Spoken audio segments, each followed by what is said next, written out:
Les mamans à l'honneur ce 30 mai, célébration de la fête dans ce jour dans la civilisation et annoncée par la Sodexam, l'ONPC, le ministère de l'Assainissement et de la Salubrité et les services techniques des mairies sont à pied d'œuvre pour sauver des vies. C'est le dossier de ce soir.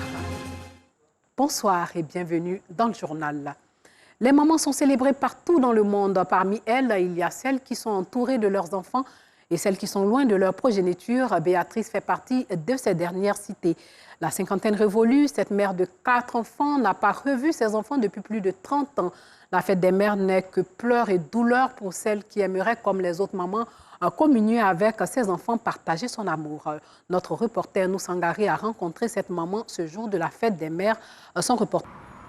À Bobo, derrière Rail, ce dimanche 30 mai, jour de la célébration des mères.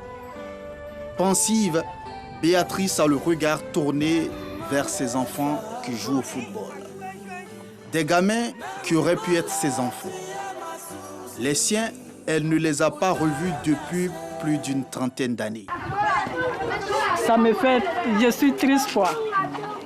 Parce que mes enfants ne sont pas à côté de moi. Lorsque j'ai eu problème à elle, les papas là, il les a pris. Ils sont partis depuis... Et même ils m'ont vu voir. Donc souvent, je sors pour venir m'asseoir ici pour voir les enfants. Si je suis fatiguée, je me lève et puis je rentre. Même malade, t'es la plus belle des femmes. Pour te magnifier, reste mon hommage, c'est tout belle. Yeah, comment t'oublier? Toi la femme au cœur d'or, c'est toi la reine de... Abandonnée depuis 3 décennies, c'est dans cette pièce de 4 mètres carrés que vit Béatrice. Une pièce qu'elle loue à 15 000 francs CFA le mois. La maison est petite. Moi-même, c'est à cause de la situation que je suis encore ici. Avant, j'étais dans chambre-salon. Si tu es dans chambre-salon et puis tu viens dans entrer-coucher, c'est que ce sont les problèmes. Seule dans cette maison, la quinquagénaire n'a personne pour l'aider dans ses tâches ménagères. Une situation que vit difficilement Béatrice. Elle, qui a eu la chance de mettre au monde 4 enfants, mais dont elle ne peut bénéficier de l'amour. C'est comme moi, je n'ai pas d'enfant. Si tu as mis enfant au monde pour qu'il puisse, un jour, il vient à ton secours. Et si cet enfant, aujourd'hui, ils sont donnés l'aide, il ne vient pas chez toi, il ne t'appelle pas, il ne te voit même pas. Moi-même, souvent, quand je m'assois et puis je pense à ça, ça me fait mal. En dépit de cette situation, comme toutes les mamans, Béatrice ne souhaite que le meilleur pour ses enfants. Mais dans tout ça, je les aime. Pas les mauvais trucs dans mon cœur. J'ai pris pour eux. Que Dieu fait, même s'il ne vient pas me voir, que Dieu fait que... Et même, il s'avance et puis se prend en charge. Cette mère abandonnée par ses enfants peut se consoler auprès de ses voisins qui lui apportent assistance et amour. Nous sommes musulmans, mais franchement, c'est une très bonne chrétienne. Et puis, depuis tout petit, déjà, elle s'occupait de nous. C'est elle qui s'est occupée de nos enfants. C'est une bonne maman. Maman n'est pas là. Elle joue le rôle de grande sœur. Et puis, bon, elle nous conseille. Ça fait qu'il n'y a pas de problème. Outre ce soutien pour subvenir à ses besoins, Béatrice est obligée de travailler comme balayeuse dans les rues de la commune d'Abobo. Une activité qui lui permet de gagner en moyenne 60 000 francs CFA le mois. Je suis obligée d'aller, tu vois, nettoyer, balayer, pour pouvoir trouver quelque chose pour vivre et aussi ma maison. Pour payer ta maison? Pour payer ma maison, pour payer courant, de l'eau, tout ça là. À la tombée de la nuit, nous retrouvons Béatrice sur l'axe Abobo-Adjamé en pleine activité en ce jour de la fête des mères. Si certaines femmes, jour de la célébration des mamans, Béatrice ne connaîtra pas cette joie. Cependant, elle garde espoir de retrouver ses 4 enfants dans le bonheur. Dans les communes de Yopougon et Cocody, leur courage et don de soi mis en lumière dans ces reportages. Terrain Coprime Niangon, dans la commune de Yopougon. Des chants, des danses pour ce jour spécial. elles sont présentes pour la célébration de la fête. L'initiative est de l'association Espoir Plus. Vous savez que les mamans, on ne peut pas finir de les fêter. Une maman, quand elle va accoucher, tout se passe à la salle d'accouchement. Elle peut sortir heureuse avec les parents, comme elle peut rester dans la salle d'accouchement et ça rend la famille triste. La représentante des femmes n'a pas manqué d'exprimer son infinie gratitude. Je dis merci à la vie parmi tant de femmes dans ce pays. Elles ont tenu à nous honorer aujourd'hui et nous sommes très heureuses de leur dire merci. L'association Espoir Plus est une association apolitique. Elle existe depuis 2002 et exerce dans le domaine de la santé. C'est dans la joie et la ferveur que les femmes de la commune étaient au rendez-vous. L'île du maire de Cocody. C'était l'occasion pour exhorter les femmes à l'union et à l'amour. Selon elle, la femme est la gardienne de la paix. D'où le slogan « Célébrons les gardiennes de la paix ». Nous avons pris l'initiative d'organiser cette cérémonie de fête des mères simplement dans un objectif de rassemblement. Pour célébrer la femme, pour célébrer l'amour, la solidarité et la cohésion sociale à l'échelle nationale. La marraine de la cérémonie, Henriette Tiative. Pour elle, la femme doit être un artisan de paix auprès de son époux et de ses enfants. Femme mère, quel bonheur de jeter mon regard sur vous et de vous voir toute belle. Et je suis heureuse pour vos maris, notre douceur, leur sel de vie. Heureuses, les femmes de Cocody ont exprimé leur gratitude. C'est une joie qui nous anime, nous les femmes de Cocody. Nous sommes tellement reconnaissantes de tout ce qu'elles font. Je suis très contente de m'avoir dit alors. Au terme de cette célébration, 16 femmes ont été distinguées pour leur travail. Hors de chez nous, une dizaine de chefs d'État ouest-africains ont commencé ce dimanche au Ghana des discussions à huis clos pour trancher la question épineuse de leur réponse au récent double putsch militaire malien lors d'un sommet régional extraordinaire. Et puis les supporters de Chelsea en liesse à Londres en devenant le nouveau roi du football européen et leur victoire sur Manchester City en finale de la Ligue des Champions samedi au Portugal, 1-0. Des scènes de liesse qui marquent aussi le retour du public dans les stades après un dur épisode de crise sanitaire. Place au dossier.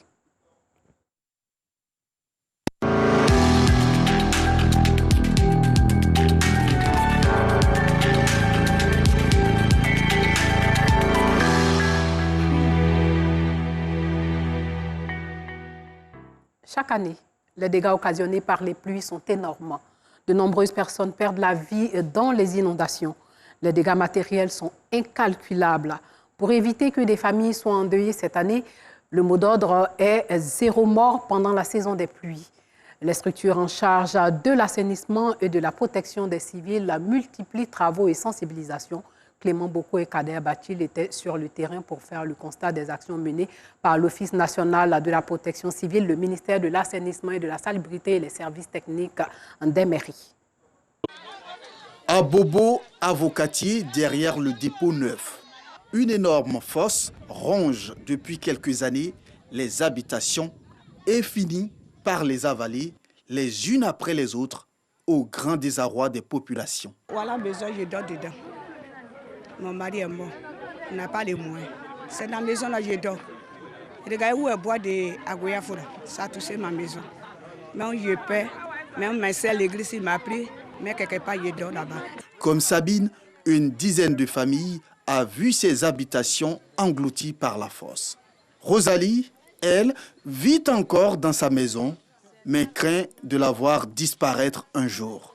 Je suis toujours dans la maison, cette crue-là. Avant, la crue-là n'était pas là. Ici, là, c'était quartier. Mais c'est les gens de dépôt et puis Guiba, là. C'est eux, les tuyaux, là. C'est ça qui a fait que les maisons sont cassées. Donc, moi, quand je cherche maison, on me dit d'envoyer caution. Il n'y a pas d'argent. C'est à cause de ça, présentement, je suis là. N'ayant pas encore de point de chute pour se reloger, les familles vivant aux abords du trou appellent à l'aide. On a notre coup ici, on ne peut pas dire non, on va quitter. Tu quittes ici, tu vas aller commencer à payer maison encore. C'est comme tu es en train de reprendre toute ta vie à zéro. C'est pas facile, quoi. Mais on demande toujours de l'aide. Comme à Abobo, les habitants du quartier Banco 2, dans la commune de Yopougon, vivent la peur au ventre pendant la saison des pluies. Dans les années 80, les buses qui drainaient de l'eau ont pris un coup. Et lorsqu'il y a eu de nouveaux canaux en amont, ça a cherché une autre voie et les eaux ont fait un cratère ici. Donc tout ce qui était en béton, pont en béton, est parti. Nous avons même perdu les riverains. Vraiment, c'est la hantise que nous vivons ici. À Yaosei, toujours dans la commune de Yopougon, un trou d'une dizaine de mètres de profondeur cause d'énormes dégâts. Si l'eau commence à couler, ça arrive jusqu'en haut aussi. S'il peut tomber dans l'eau, il peut s'en sortir encore. Il y a personne pour le sauver. Ça a plusieurs fois, plus de 5 cas ici. L'eau qui a commencé dans ces 2 jours-là, dans ces 2 temps-là, ça a apporté plus de 5 personnes. Rien que pour cette année? Cette année-là, c'est même pas encore duré d'abord. Je ne souhaite pas que l'eau revienne. Je ne souhaite pas que la pluie revienne encore. Ça va pas un mois. Donc ça a plusieurs fois que ça passe. Ça a 5 personnes, ça a pris dans Yaoundé ici. Voilà. D'autres personnes, on les voit sur l'eau, on ne sait pas où ils sont quittés. Ce quartier est une zone à risque. Et rien que pour la commune de Yopougon, on en dénombre 24. Pour la municipalité, il faut agir vite pour préserver les vies humaines. Dans un premier temps, il s'agit d'identifier, c'est ce que nous avons fait, les zones à risque, d'identifier aussi des sites de recasement, c'est ce que nous avons aussi fait. Et nous attendons le OK du comité interministériel afin de procéder, n'est-ce pas, au déguerpissement de ces zones à risque. Pour préserver les vies humaines, l'ONPC, Office national de la protection civile, le ministère de l'assainissement et de la salubrité et les services techniques des mairies multiplient les actions sur le terrain. À Bingerville, l'équipe visite ce matin le quartier Blachombe. Ici, la cité Begré-Dioman est désormais une cité déserte. Régulièrement envahie par les eaux de pluie, ses habitants se sont résignés à abandonner leur domicile. Pendant la saison de pluie, ça devient un lit. C'est un passage d'eau. Donc là, ceux-là, eux ne sont pas trop touchés parce que l'eau est de passage. Voilà, mais c'est surtout là où l'eau va stagner. Mireille, couturière à la Sikoji 2, toujours dans la commune de Bingerville, ne cache pas ses craintes à l'approche de la saison pluvieuse. La saison de pluie, en tout cas, c'est inexplicable. Parce que quand il pleut, on n'arrive pas à rester ici. On est obligé de fermer les magasins pour rester à l'intérieur. On vous demande, quand on rentre en pleine saison de pluie, c'est mieux de libérer l'espace, le temps de la saison, puisque la saison a déjà commencé, le temps de la saison, et lorsque la saison passera, vous pouvez venir reprendre votre activité. Autre lieu régulièrement frappé par les inondations, la cité Alabra à la Rivera 3 dans la commune de Cocody. Cette cité a subi à 3 reprises d'énormes dégâts matériels à cause des inondations. Aujourd'hui, le quartier se remet de ses ruines après la récente inondation de juin 2020. À l'approche des pluies, personne n'est serein à Alabra. Et je crois qu'à Abidjan aussi, beaucoup de personnes ne sont pas sereines. Pour rassurer les résidents, le ministre de l'Assainissement et de la Salubrité est venu en personne présenter les travaux réalisés afin de préserver le quartier pendant les intempéries. Nous avons pris les dispositions préventives, nous avons quelques dispositions curatives, venir en discuter avec les résidents, de leur expliquer ce que nous allons faire et de les rassurer également que nous avons reçu des instructions fermes du président de la République et du Premier ministre. L'objectif cette année, c'est une saison de pluie avec 0 mort et 100 dégâts matériels. Selon le ministre, plus de 31 km de canalisation sont en cours de réalisation pour assurer la quiétude des populations. C'est le cas dans plusieurs communes d'Abidjan. À Yopougon, Trois-Rouges, plusieurs habitations ont pu être sauvées de l'érosion avec la réalisation de cet ouvrage. Avant, quand il pleuvait, on constatait que l'eau débordait. Voilà, on avait même peur de passer sur le pont, de peur de tomber et l'eau parte avec nous. Et depuis qu'ils ont commencé les travaux, ils ont fait l'autre pont, on constate que maintenant l'eau passe normalement, tout va bien.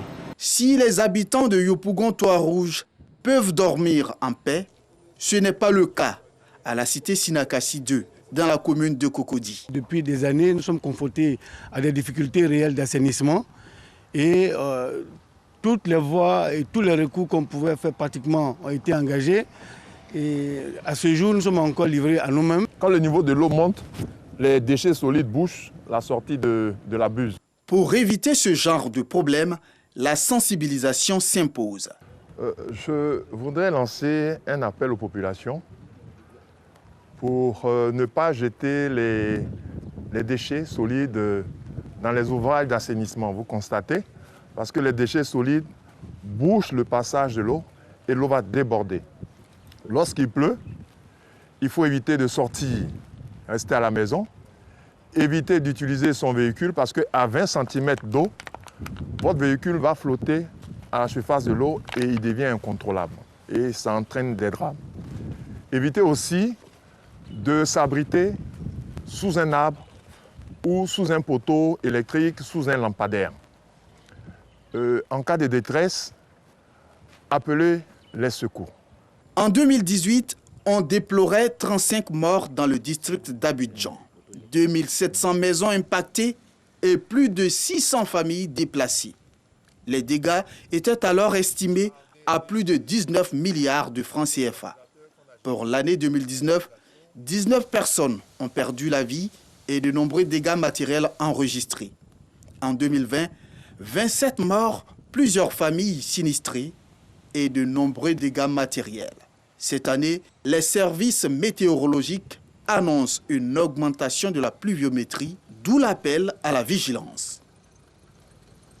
Fin de ce journal et bonne fête à toutes les mamans.